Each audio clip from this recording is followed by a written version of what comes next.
Salam alaikum wa rahmatullah. Les élèves du tronc commun, j'espère que vous allez bien.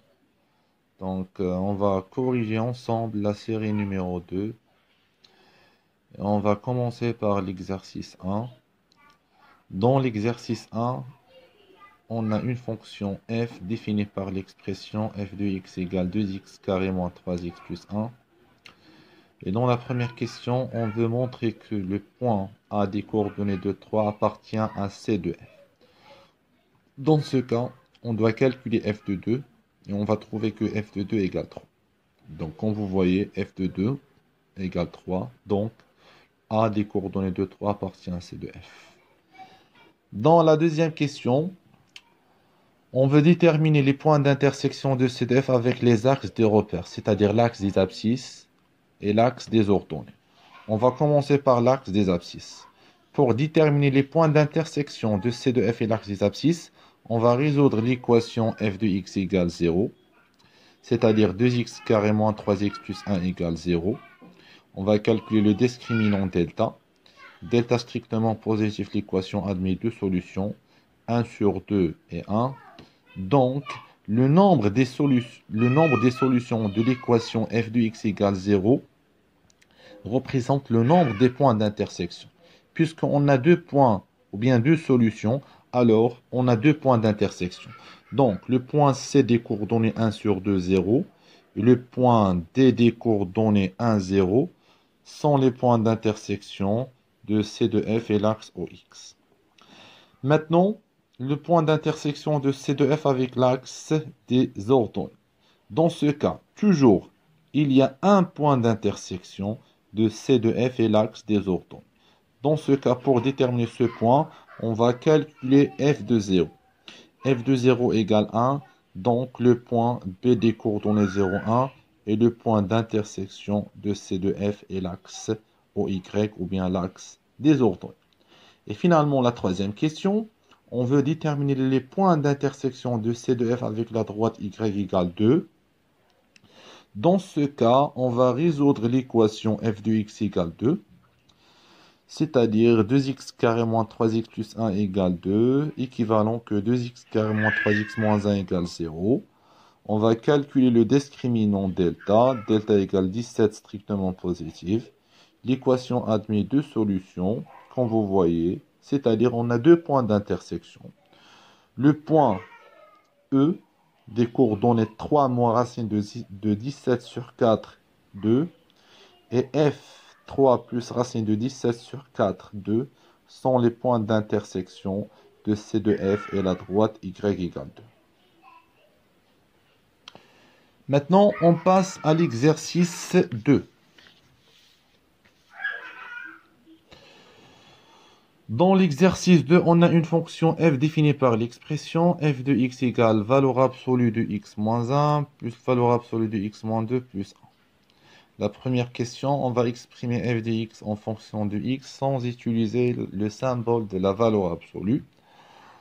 Donc, on a besoin de la droite graduée.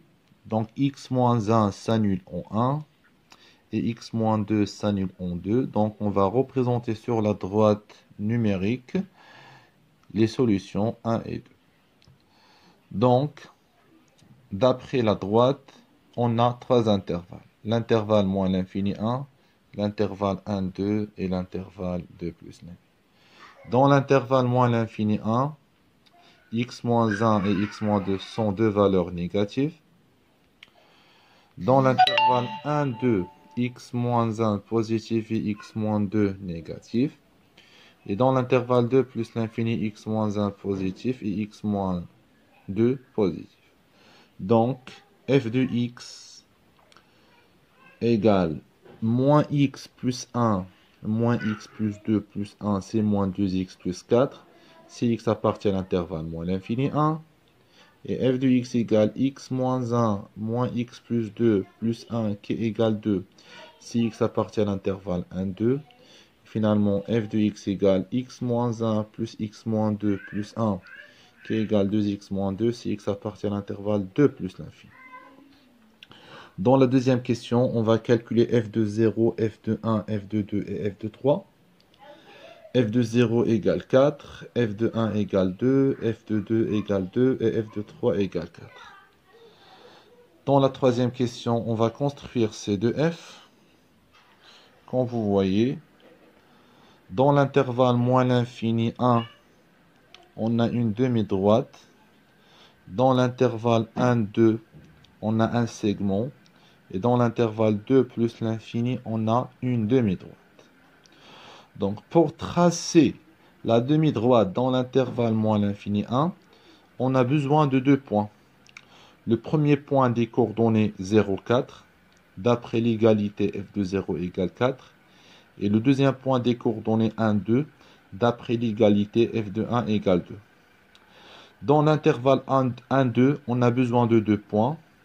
Le point des coordonnées 1, 2 et le point des coordonnées 2, 2. Parce que f de 1 égale 2 et f de 2 égale 2. Et finalement, dans l'intervalle 2 plus l'infini, comme vous voyez, on a besoin aussi de deux points. Le point des coordonnées 2, 2 et le point des coordonnées 3 et 4. Parce que f de 3 égale 4. Donc on va trouver C de f, comme vous voyez. Très bien. Maintenant, la troisième question. On veut montrer que l'équation f de x égale 1 n'admet aucune solution réelle. Donc, comme vous voyez, la droite y égale 1. C'est une droite parallèle à l'axe des abscisses. Et comme vous voyez, C de f. Il n'y a aucune intersection entre C de f et la droite y égale 1. Donc, c'est-à-dire f de x toujours différent de 1, c'est-à-dire l'équation f de x égale 1 n'admet aucune solution réelle. Donc, dans la quatrième question, on a dit que la droite y égale 2 ne coupe pas C de f, donc l'équation f de x égale 1 n'admet aucune solution réelle.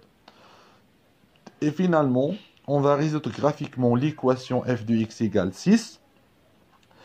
Pour résoudre graphiquement une équation, ou bien l'équation f de x égale 6, on va tracer la droite y égale 6.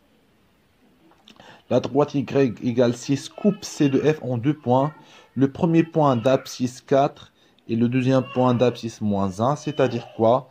F de x égale 6, équivalent quoi? X égale moins 1, ou bien x égale 4.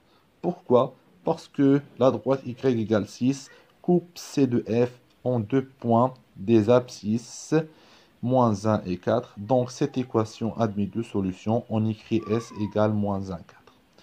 Et finalement, l'inéquation f de x strictement supérieure à 6. Alors, donc, f de x strictement supérieur à 6, graphiquement, c'est-à-dire quoi? C de f se trouve au-dessus de la droite y égale 6. يعني C de f يكون فوق المستقيم y égale 6. Et là, graphiquement, dans l'intervalle moins l'infini moins 1, C de f se trouve au-dessus, فوق المستقيم y égale 6. Dans l'intervalle moins 1, 4, C de f se trouve au-dessous de la droite y égale 6, تحت المستقيم y égale 6. Et dans l'intervalle 4 plus l'infini, C de f se trouve au-dessus de la droite y égale 6. C'est-à-dire, pour que f de x strictement supérieur à 6, donc x, ça doit être appartient à l'intervalle moins l'infini moins 1, union 4 plus l'infini, comme vous voyez. Donc, on écrit S, c'est moins l'infini moins 1, union 4 plus l'infini. L'exercice 3. On va étudier l'égalité de f et g dans chaque cas suivant. Le premier cas, f de x égale et g de x égale. Donc, d de f, c'est l'intervalle 1 ouvert plus l'infini. Et d de g, c'est l'intervalle 1 fermé plus l'infini. Donc, puisque d de f différent de d de g, donc f est différent de g. Pour dire que f égale g, un rappel, pour dire que f égale g, donc d de f égale d de g, et f de x égale g de x. Donc, on a deux conditions. Dans ce cas, d de f égale d de g. Donc, dans ce cas, d de f différent de d de g, alors, sans comparer f de x et g de x, on peut conclure que f différent de g. Dans la deuxième fonction, d de f, on a x moins 3 plus grand que 0, x moins 1 strictement positif, c'est-à-dire x plus grand que 3 et x plus grand que 1. X plus grand que 3, donc x plus grand que 1. Donc, les deux conditions, on va remplacer par une condition, c'est x plus grand que 3. Donc, d de f, c'est l'intervalle 3 plus l'infini. Maintenant, d de g, d'après g de x, comme vous voyez, d de g, c'est x moins 3 sur x moins 1 plus grand que 0. Et le dénominateur x moins 1 différent de 0. Donc, on va dresser le tableau de signes, comme vous voyez. Et d'après le tableau, d de g, c'est moins l'infini 1 union 3 plus l'infini. Donc, la même remarque, d de f différent de d de g, donc f différent de g. Dans la troisième fonction, f de x égale et g de x égale, on a deux fonctions polynomiales, donc d de f égale r et d de g égale r, donc d de f égale d de g. Maintenant, on va développer g de x. Et on va trouver l'expression de f de x, donc g de x égale f de x. Dans cette question, on a d de f égale d de g et g de x égale f de x, alors f égale g. Et dans la dernière question, d de f, c'est l'intervalle 1 plus l'infini. d de g, c'est l'intervalle 1 plus l'infini. On va développer f de x. Et on va trouver f de x égale g de x. Donc, puisque d de f égale d de g, et f de x égale g de x, alors f égale g. Merci.